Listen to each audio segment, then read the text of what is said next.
Welcome, everyone. We're just going to give everybody a few minutes to log in, and we will get started.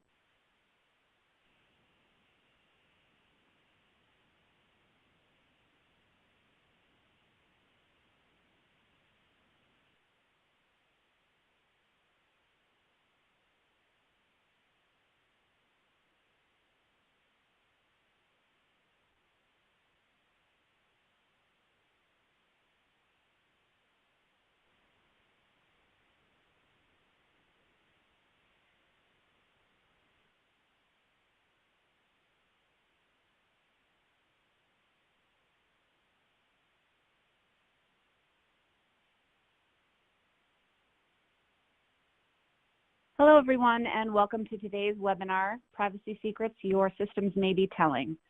Before we get started, I'd like to review a few housekeeping items and let you know how you can participate in today's session.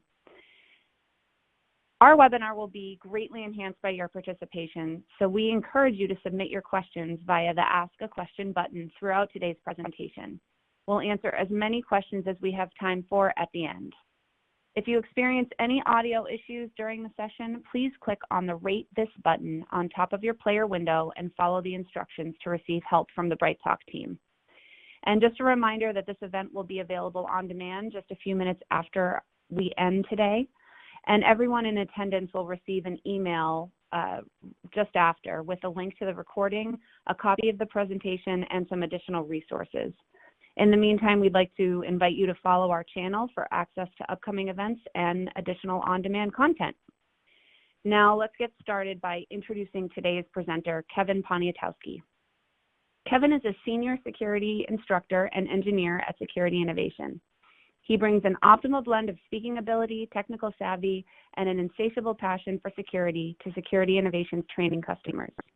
Since joining Security Innovation in 2007, he has split his time between application security course development, delivering instructor-led courses, and driving our customer success program. And with that, Kevin, it's off to you. Hi, thank you very much, Rebecca, and welcome everyone to Privacy Secrets Your Systems May Be Telling.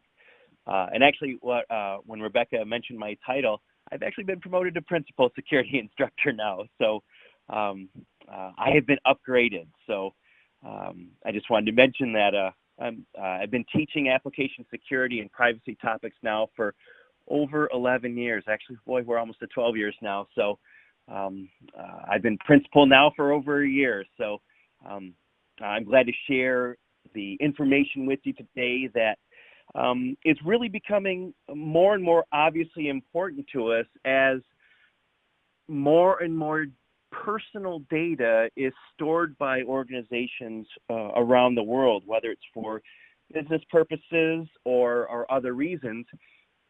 Privacy has become recognized as a very serious issue. And so today we're going to be going over some, I think, some very interesting topics. So we're going to talk about how privacy is different than security, the types of privacy and the threats to them, and some of the business systems that put us most at risk.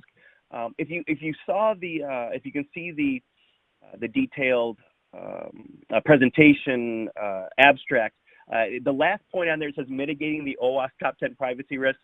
I just want to warn you, we aren't covering that today because that's a full hour webinar right there. So we are actually going to be doing that in the very near future. So I apologize if you came just for that topic, but I will assure you we definitely will be covering it, just not today. So if you're not familiar with Security Innovation, we are based out of the Boston, Massachusetts area, and we have been around for over 15 years, working with software security issues for many organizations. And I have been with Security Innovation for since 2007, and before that I was a software engineer, working for a couple of Department of Defense contractors. So I spent a lot of time working through the software development lifecycle and have experienced the pains of creating software, protecting our users, protecting our organization, and keeping as much data as we can private according to the regulations that we had to follow.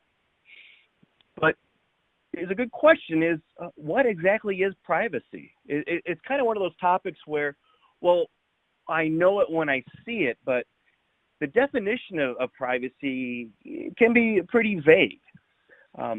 We say something like, well, privacy means that the user has control over their own data. And that sounds fantastic, except when it comes to, well, what is their data? If a user uploads a photo, the photo, that seems like that would be their data, but what about the geolocation information that is part of the metadata of that photo? Is that their data too? So it really starts, we really have to get into the weeds of the details of privacy to really get a good understanding of what are the risks when users are sharing their data with us. Another part of privacy is giving the users the ability to hide all or part of their data from one or more parties, just giving them as much control over that data as possible. And that's something that we've seen with GDPR legislation is now users have the right to be forgotten.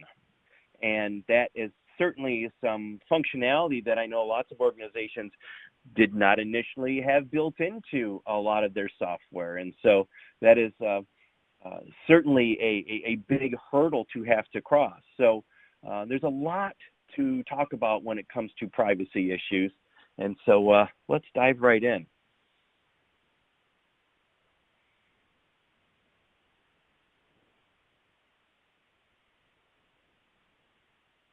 Here we go. So there are 7 different types of privacy. And before I started researching this issue, I had no idea. But a lot of this will seem, I think, pretty intuitive, even though many of you may not have broken it down like this before. We'll start just with privacy of the person. A person has the right to privacy when it comes to keeping their genetic information private, their biometrics private. Biometrics could be, retinal scans and face recognition, any really characteristics of the body. People should have the right to keep that private if at all possible. Yet, recently within the last 6 months in the news, we have seen a couple of different organizations that have been what's the word I want? It's been published that they have been working on face recognition software to be used in public places, and this facial recognition software is not 100% perfect. And in some instances, it's quite a bit less than 100%. And so you can think about, that could really lead to some unfortunate situations if a very innocent person has been pointed out by this face recognition software as being a wanted criminal. That would just be terrible. So all they were doing was walking in a public place. Second kind of privacy is privacy of behavior and action. Now, this includes really sensitive issues such as the sexual preference of a user, their political activities, their religious practices. These are very sensitive topics, and users have right to keep that private and are able to, should be able to hide that from organizations that they don't want to be collecting that information to be able to see that information.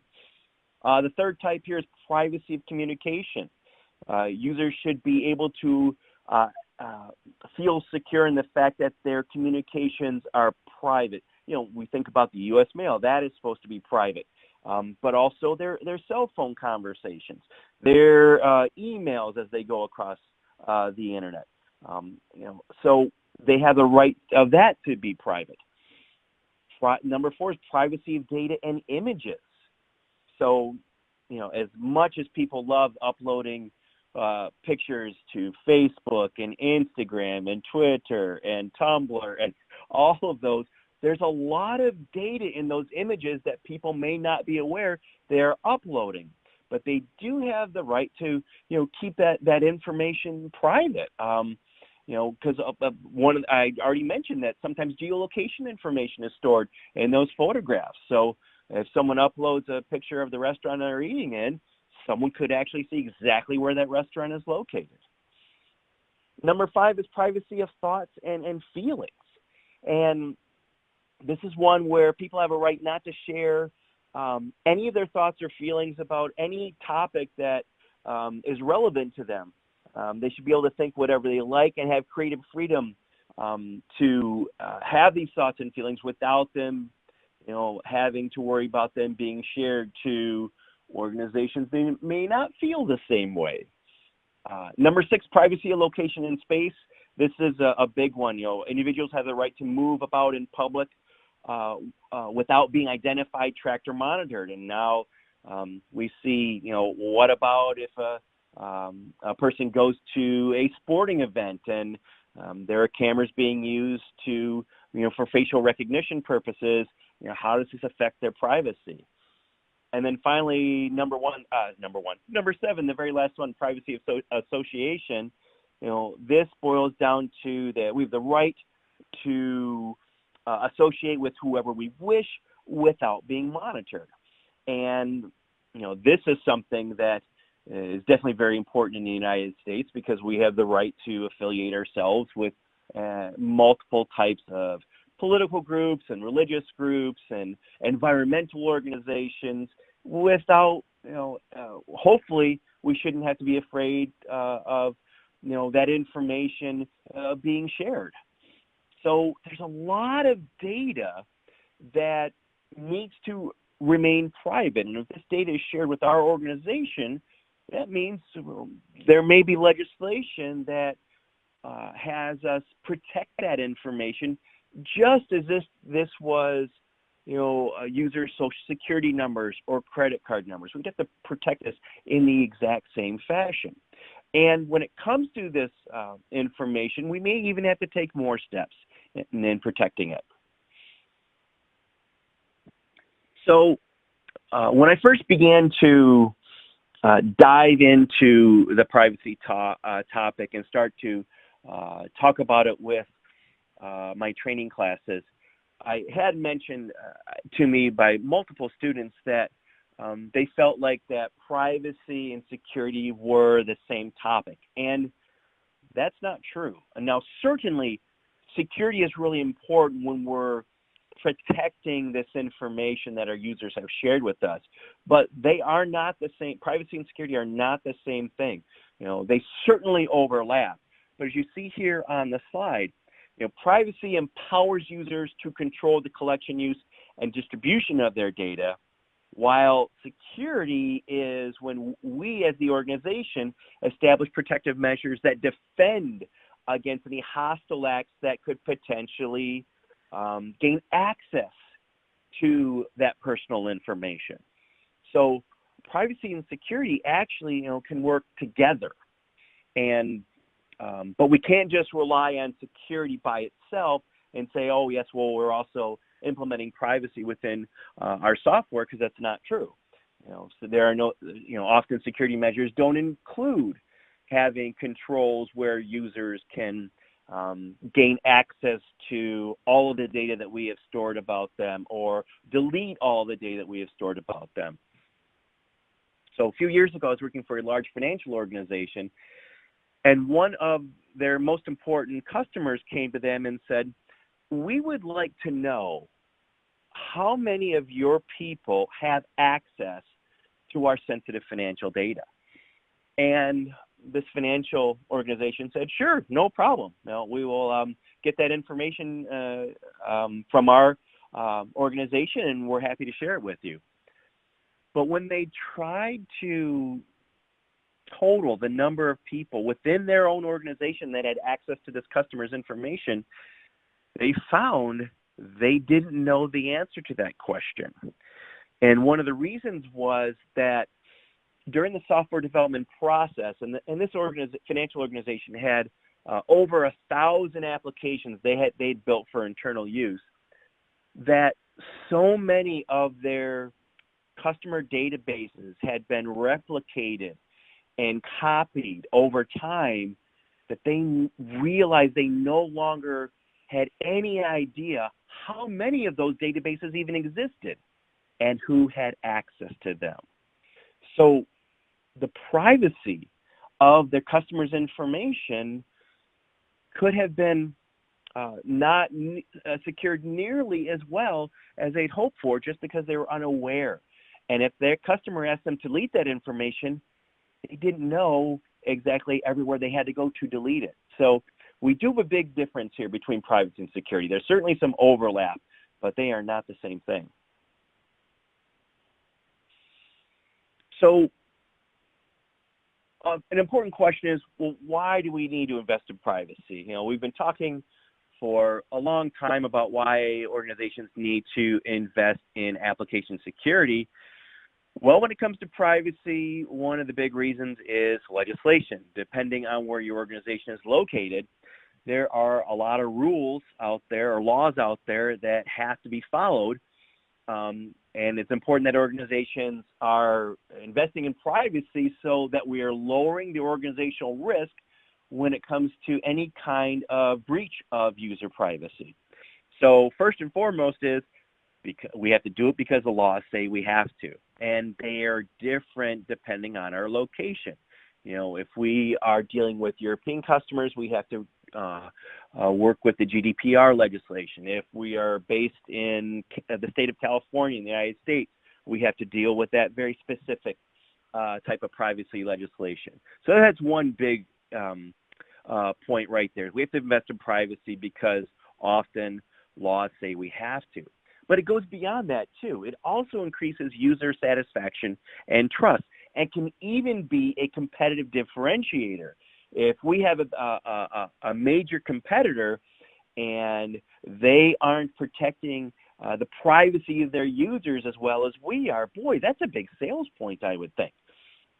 That's something that we could really market, that we are as something that's being important to us, and it differentiates us from our competitors.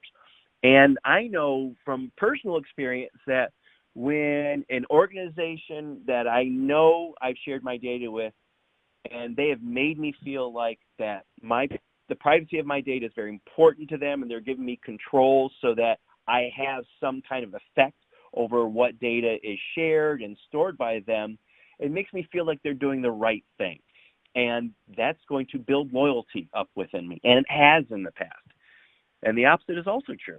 When I don't feel like I have control over the data, when I've been made aware that my personal information has been shared with third parties that I was not asked if it was okay to share with, I don't have a lot of loyalty, and I don't feel like those organizations have done the right thing.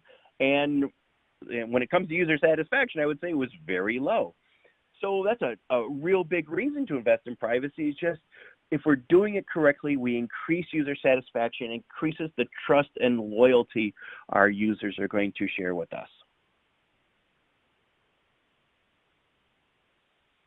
But there are big threats to privacy, and a lot of these are not obvious. I had the first one here on this slide is big data and machine learning. So these algorithms are just huge siphons of data, and they need enormous amounts of data to create the solutions that the builders of the algorithms are looking for. And so often the builders of the algorithms may not have an awareness of how sensitive the data is that they need to feed into these big data and machine learning algorithms. So that's a big threat to privacy is the creators of these algorithms may not be subject matter experts when it comes to this data. And I recognize this as being a developer for over 10 years.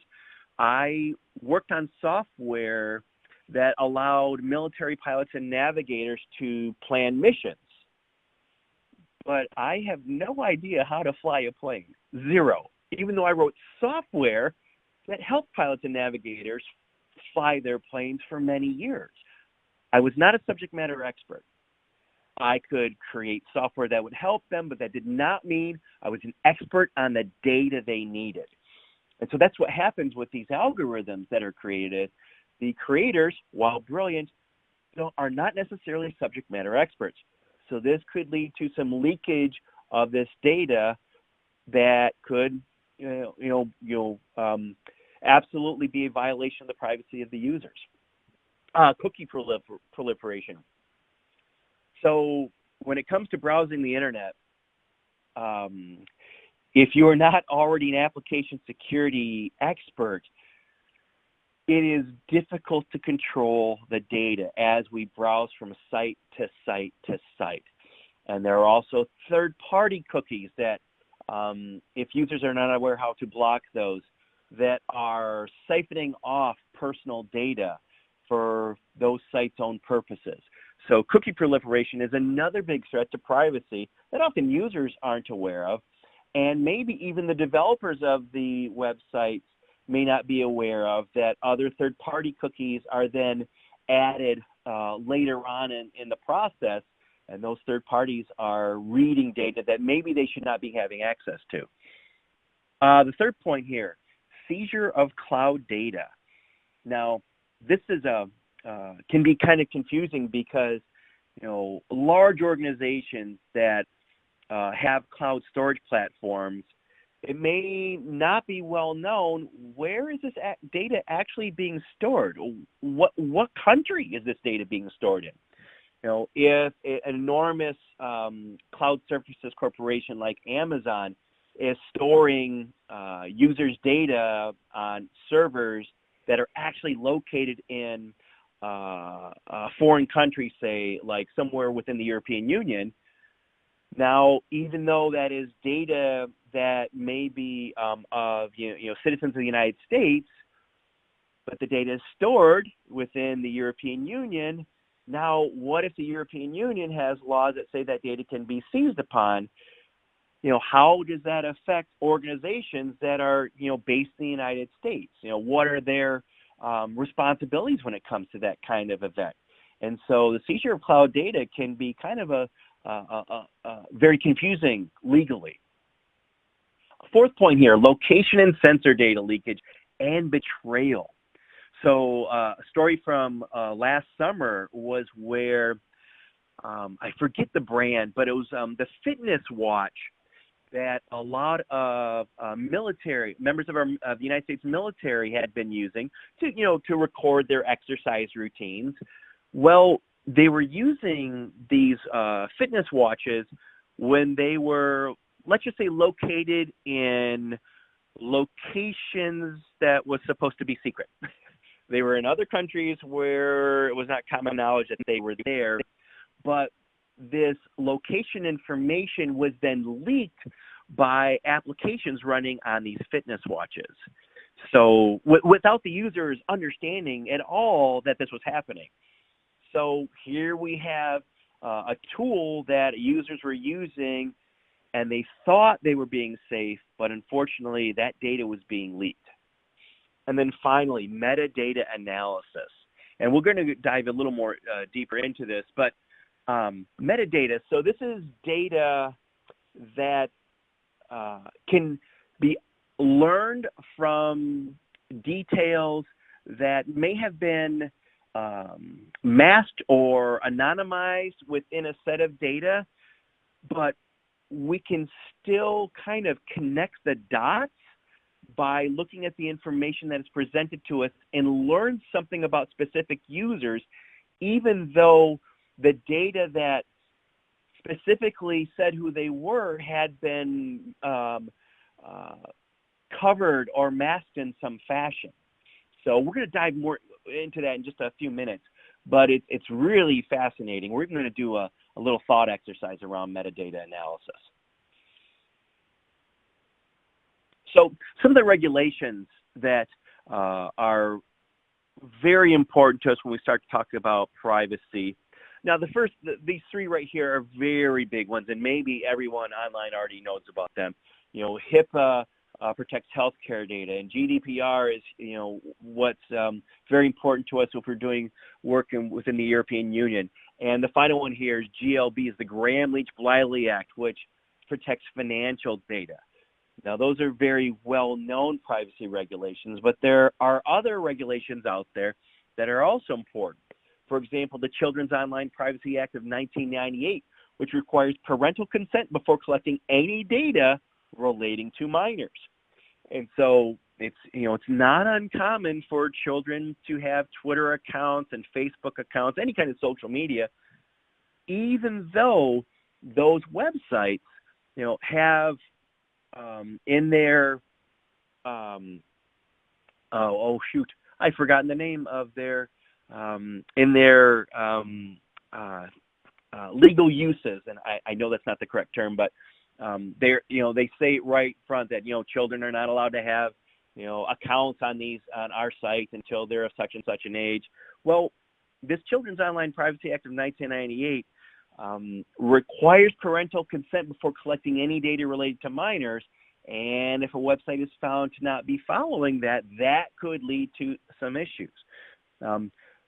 The last ones here on this slide are very specific to California, and so these are the Confidentiality of Medical Information Act, the Online Privacy Protection Act of 2003, and this brand new one, the California Consumer Privacy Act, which was just passed last year. Now, that one specifically does not become effective until 2020, so until next year, but it includes that right to be forgotten, just like GDPR does for the European Union. And so organizations need to be proactive when it comes to these privacy regulations and start thinking, well, maybe the state that we're working in right now does not have these regulations, but we can look into the future and see it's probably going to happen. And so we need to get ahead of this, start working on it now, so that when this legislation that affects us is passed, whether it's next year, 5 years, 10 years down the road, we're ready for it. And so California is one of those states where, in the United States, where they kind of they lead, and a lot of the policies that they go forward with do end up trickling down into the other states. And so if we have the opportunity, this is something where we can see where this is heading, and we can get out in front and start working on our privacy policies, maybe before the legislation affects us.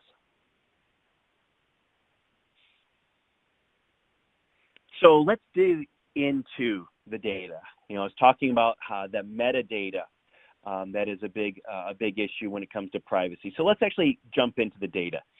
So there's lots of different data types that we need to be concerned with. I've been talking a lot about these data types when I was talking about application security in previous webinars. Well, now we're talking about privacy. There's a lot more information that needs to be considered as sensitive. And there are different types of strategies we can use to help keep that sensitive data private. However, each one of these, and I'm specifically talking about anonymizing data, pseudonymous data, and de-identified data, each one of those has their drawbacks. And a development team who is using a process to protect their data using these techniques may not be aware of them. So let's talk about anonymous data. So this is where we're only going to keep the data that does not allow the original source of that data to be identified. And when a development team uses this technique to protect the data, it is irreversible. And an example of this is identifying specific individuals from cell phone location data. So here's the issue with that. So when it comes to the anonymization, there had been studies on how much work would it take to de-anonymize that data. So how could you take a set of data that had gone through this process and still find individual users? Well, in 2013, researchers at MIT, these brilliant researchers always causing us trouble, analyzed data on 1.5 million cell phone users within Belgium.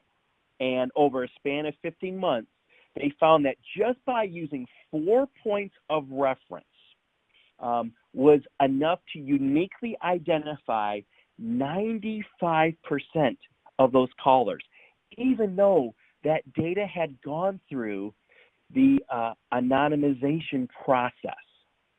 So with only 4 points of reference within that data, they were still able to uniquely identify 95%. What they were doing, they were connecting those dots. You know, any one piece of those 4 points of data might not have been helpful, but by putting those 4 points of reference together, it painted the picture that allowed those researchers to identify 95% of those callers. So data paints pictures. Now, it's very interesting that the famous phrase is a picture is worth 1,000 words, but it also goes in the other direction. With 1,000 points of data, we can recreate the picture, and that is something that development teams may not be aware of. Next, pseudonymous. I'm not sure if I'm saying that correctly. Pseudonymous data, which replaces personal identifiable information fields with artificial identifiers. Now, this does allow the original data to be restored through additional processing. So this is reversible.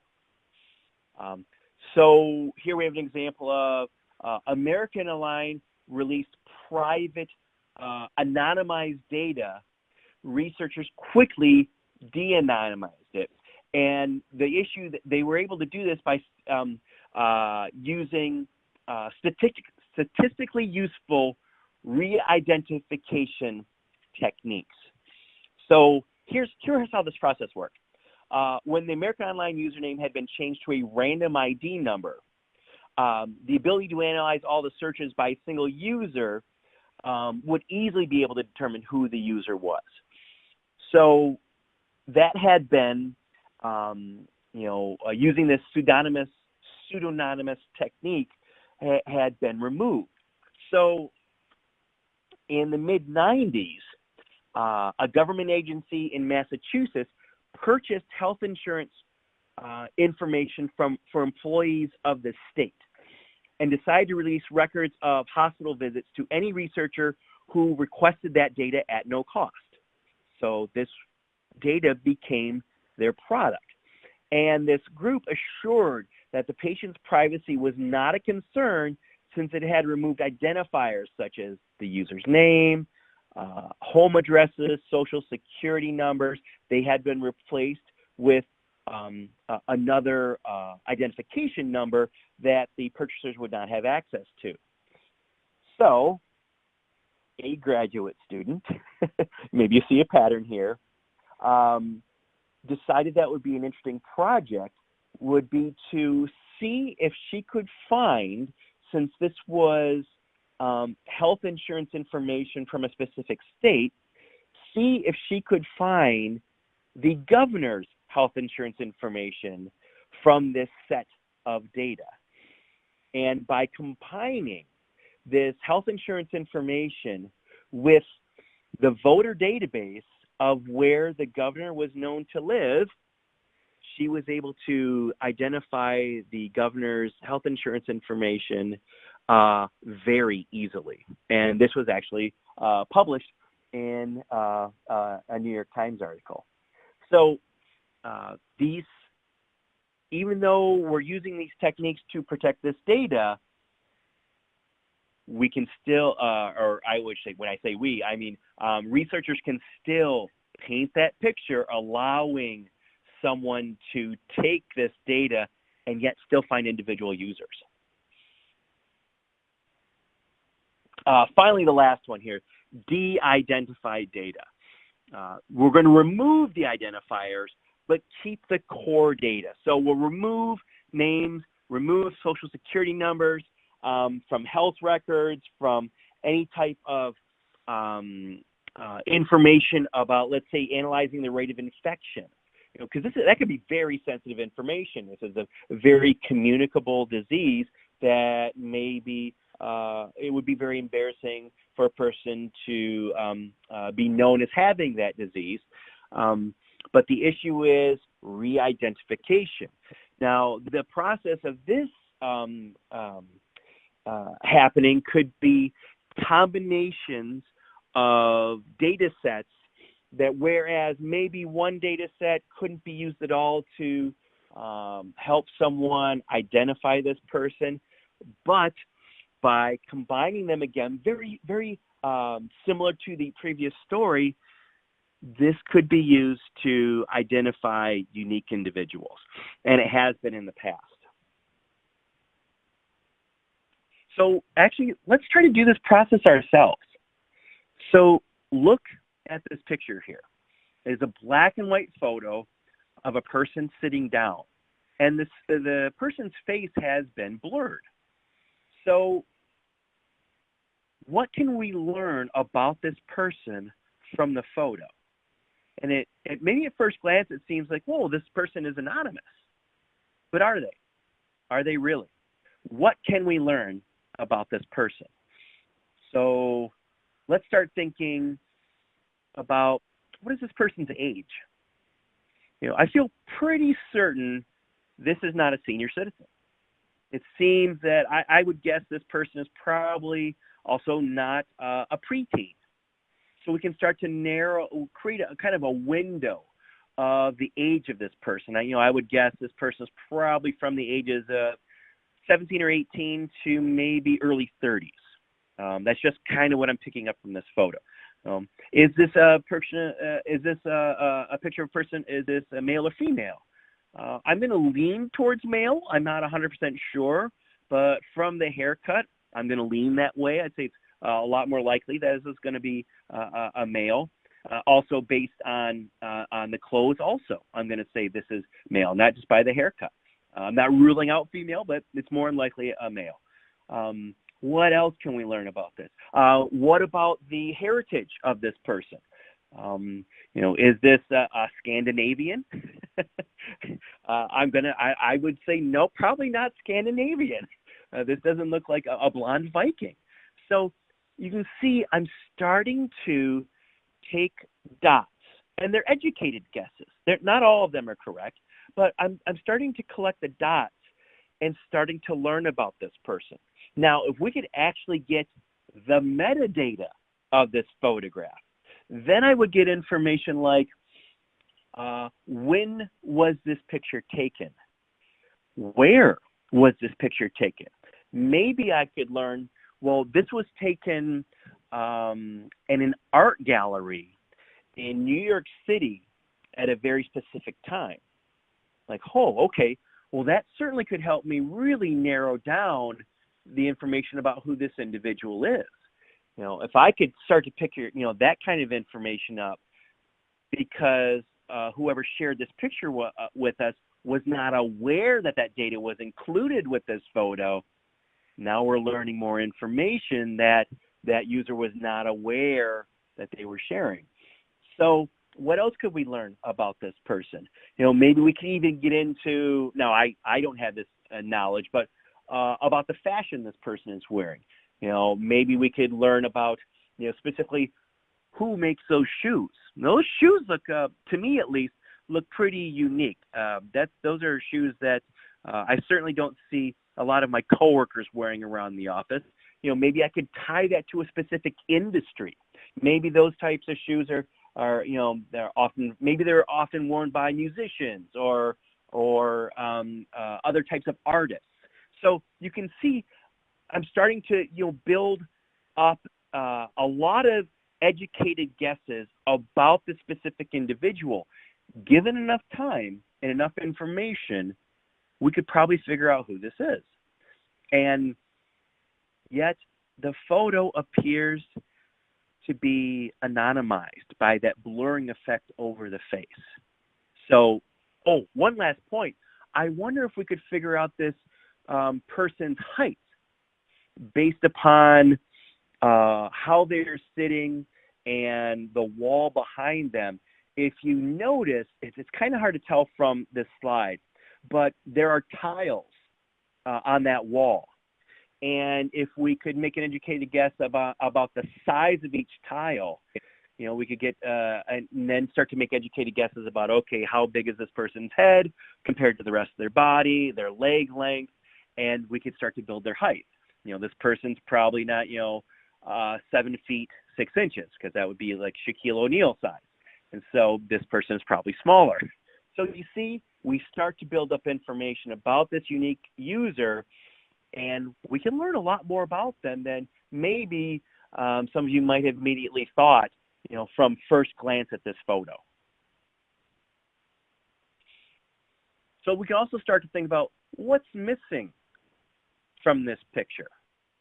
What other kinds of data might exist? We could even get into other information about what if this user had any tattoos showing.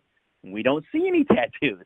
So that tells us something about this person is they have no easily viewable tattoos.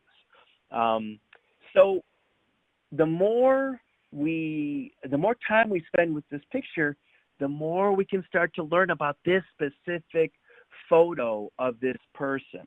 And it doesn't take a lot of expertise to start to really zoom in on who we think this person could possibly be.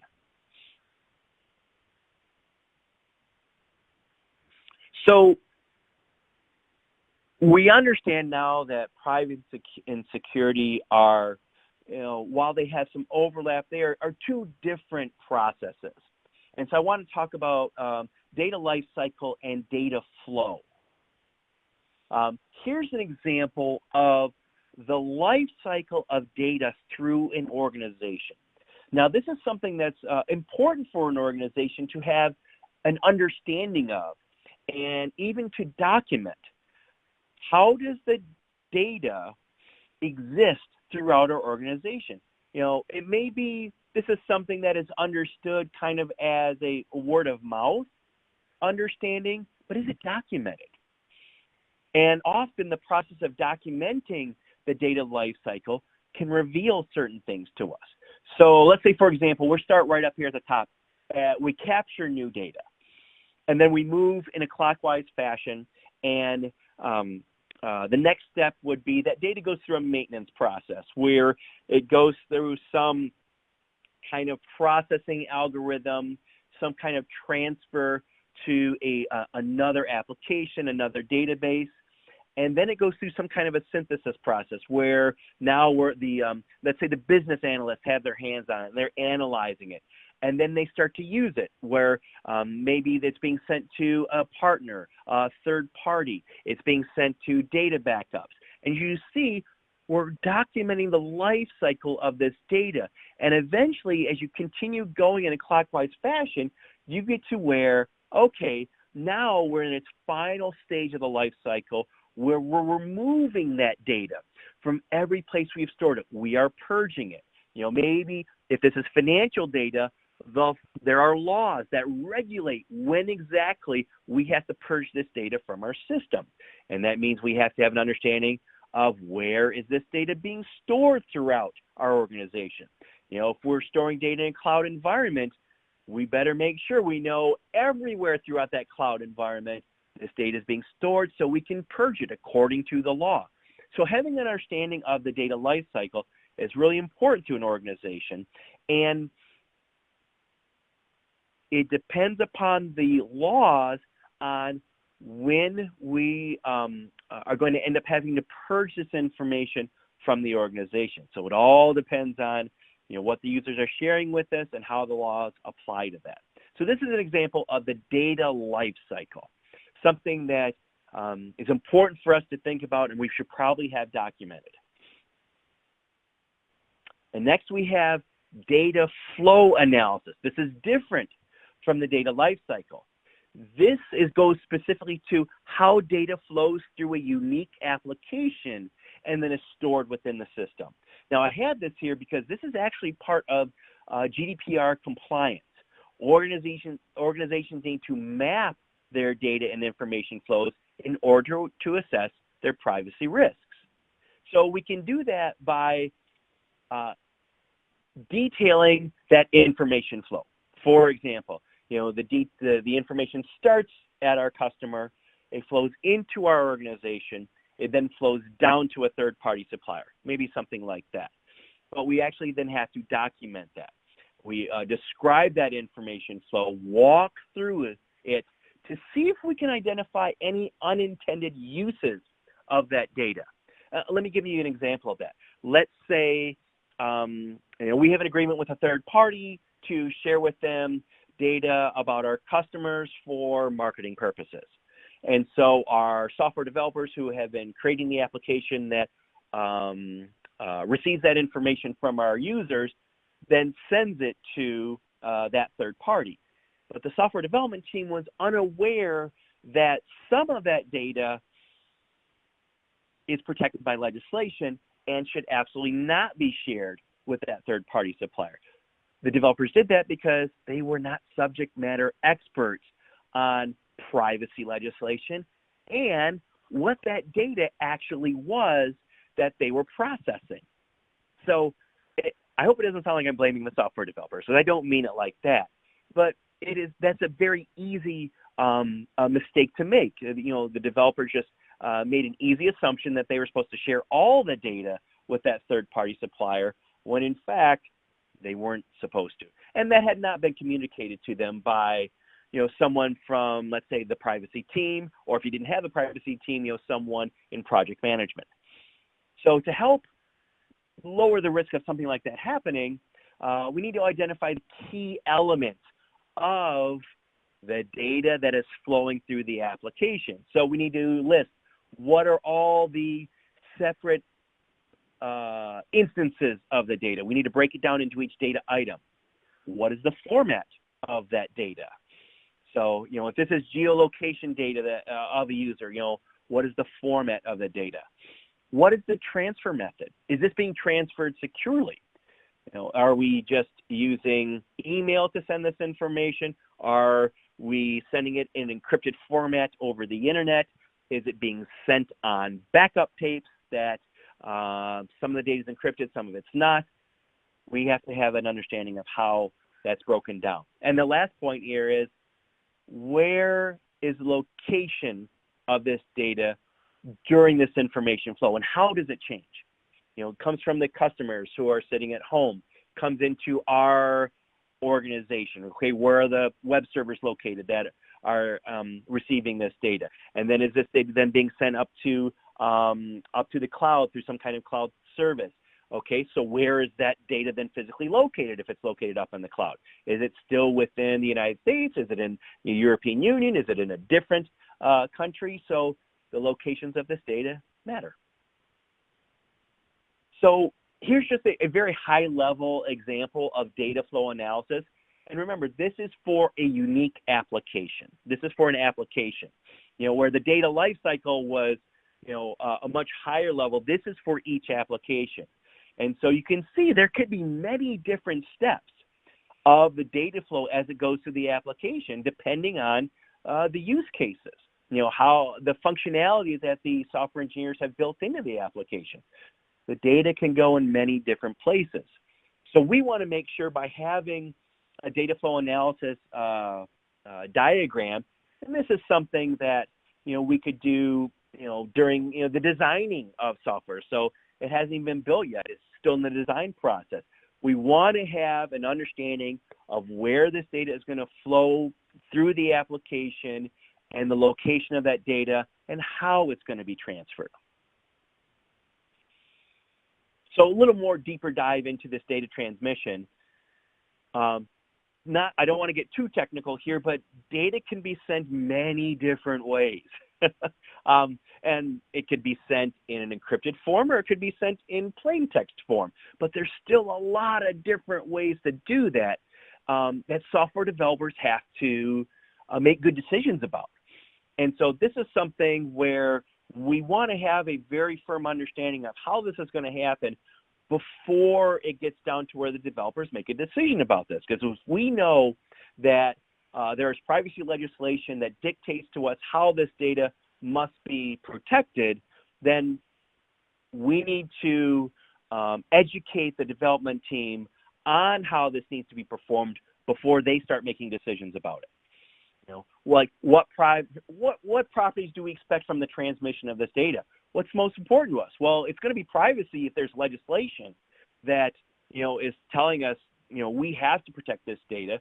But maybe if the developers had not been educated about that, they may say, oh, well, we're more focused on speed because that is something very common. Development teams are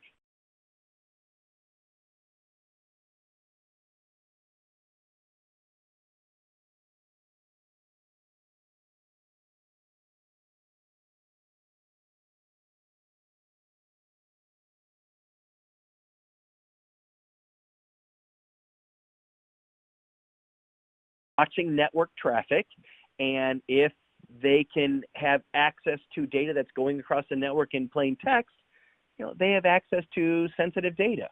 Or maybe the development team is unaware that they are using an older and broken version of a technique used to protect that data, which would be SSL. Now, a lot of times we'll use the term SSL thinking this is what it means when we're encrypting the data. But actually, when it comes to SSL, every version of SSL is broken. The correct term is now TLS. That stands for Transport Layer Security. Every version of SSL is broken. So if you do hear one of your engineers saying, hey, we're using SSL, you may want to ask one more question. No, do you mean TLS? Maybe you don't want to get that far into the details, though. But we want to make sure that this old way of protecting data, it's known as broken, and that our development teams aren't using it. Another thought when it comes to the privacy of the data is, okay, we have an agreement with a third party. We're sending them the data. The data is now out of our control. What obligation do we have still to protect that data? Now, that's something that maybe the law defines to us, but maybe it doesn't. So then the responsibility comes on us to make the decision, well, what do we think our users believe our responsibilities are? And maybe we hold ourselves to that for the purposes of keeping happy customers. We have to think about that. What is our obligation to protect that sensitive data? Even if there is no legislation that tells us how to protect the privacy of that data, maybe we do it because we want to keep our customers loyal. We want to keep that privacy is important to us because it's a competitive advantage. So we have to think about that. If we do share it with other teams, other organizations, what is our obligation for protecting that data? So then we also have to think, well, how do we process that data before transmission and before transmitting it to that third party? And now we go back into those three types of, anonymizing data, pseudonymization, and de-identifying the data, while being aware of, depending on the size of the data set, there are still techniques that could be used to determine unique users out of that data. So that is where I'm going to leave you. Now, I see we have gotten some questions here. Oh, it lost audio there for a minute back now. Thank goodness. Next question is, how would you address the data privacy issues in the cloud? I will say this is something that many organizations are trying to get their hands around, addressing this data privacy issue. So if we haven't already migrated data to the cloud, we have an opportunity to develop a privacy policy that is going to give our development teams best practices on how we expect members of our organization to process data, store data, and share data. However, and this is a big however, often what happens is we're already storing that data up in the cloud, and now we recognize privacy is important to us. We need to think about it, and you still have to go through that same process, is creation of a privacy policy, and that right there is the topic of another webinar, is development of privacy policies. But we still need to go through that process of creating that privacy policy, but now we also have to take that additional steps of, okay, Now what is our plan for trying to implement these policies on data that is already stored up into the cloud? And then now we have this issue of, okay, can we accurately determine where is the location in the cloud of all this data that we need to keep private? And so that is where the devil is in the detail. That is where it can be very difficult, especially for large organizations who are in that position. So there's a lot that has to go into addressing the data privacy issues when we talk about cloud storage. And depending on the sensitivity of this data, and depending on where the users are located, depending on the laws that affect the specific data, we can get into, this can get complicated. There's no question about that yet.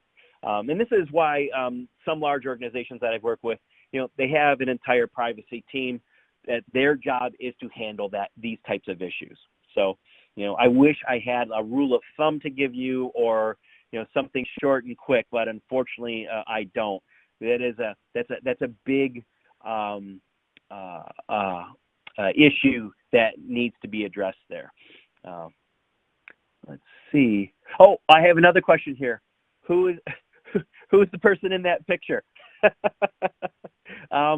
Oh shoot! I wish I had the answer for you. Actually, my coworker created that slide, and I asked him because I was curious too. Because I'll tell you, I thought it was Bruno Mars, the musician, and my coworker said, "Oh no, I just found a photo of a blurred person, so I have no idea who it is." So I hope I didn't let you down with that one, and I'm guessing I probably did. But yeah, I don't know who that person is, and neither did my coworker who built that slide. But I thought it was interesting.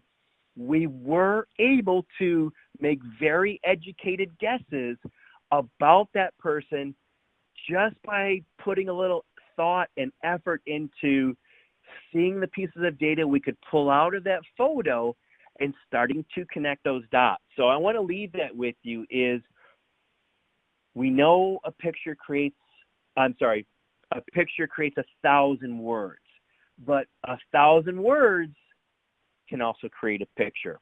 And sometimes you just need 4 data points. So thank you all very much for attending today's session. I really appreciate you being here. So on this last slide here, just want to let you know everyone who attends today's session is going to receive a recording of the webinar, a copy of the slide deck, and a free 14-day trial of our data privacy courses.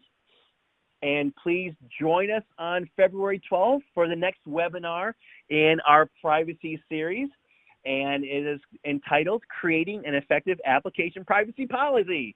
Woo. So I just kind of led right into that. I really appreciate whoever sent that question in because it really did feed into our next webinar. We're going to talk a lot about that.